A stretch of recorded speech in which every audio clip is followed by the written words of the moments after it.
Good afternoon, everyone. It's Craig Wallace here. I'm the acting CEO of Advocacy for Inclusion, coming to you from Ngunnawal country here in Canberra this afternoon. I wanted to take a few moments to reflect on the response to the Disability Royal Commission released yesterday by the ACT and federal governments. The Commission's findings highlighted the extensive violence, abuse, neglect, and exploitation faced by people with disabilities. They drew on the personal testimony of thousands of us, including people in closed and open sessions. Despite the weight of the evidence, only 13 recommendations have been fully accepted and 19 by the ACT government, with many of them remaining unresolved.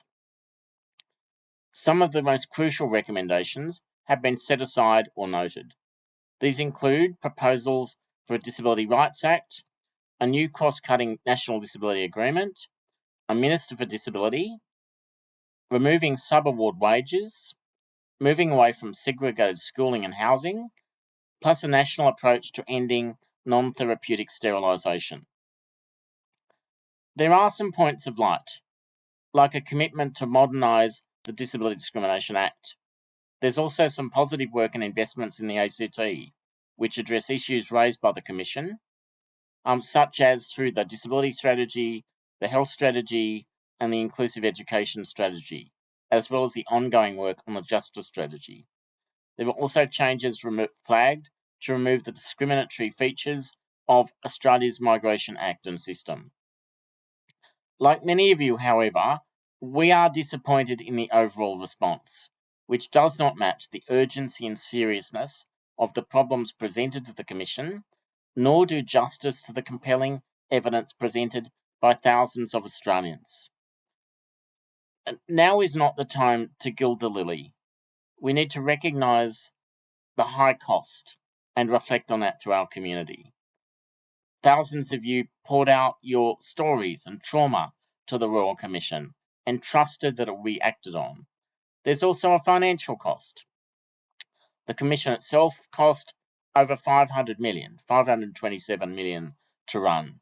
If you look at the numbers, that's around $38 per taxpayer, or around $15.1 million spent by ACT taxpayers to run the Disability Royal Commission. That's more than we're spending on the ACT Disability Strategy, or the Disability Health Strategy, or that we are spending on equitable enrolment. So I think we need to take some time to reflect and review as a community on what this means. However, it is important to remember that we were heard in the report of the Royal Commission and that those stories continue to resonate. There is no going back to an era where disability was neglected and forgotten. Our organisations continue to hear and amplify your calls for better rights protections, improved services, fewer barriers, and an end to low pay and segregation. The path towards change is never linear, and together we will regroup and we will redouble our efforts. We know that today has left some of you feeling upset and angry, and this is totally understandable.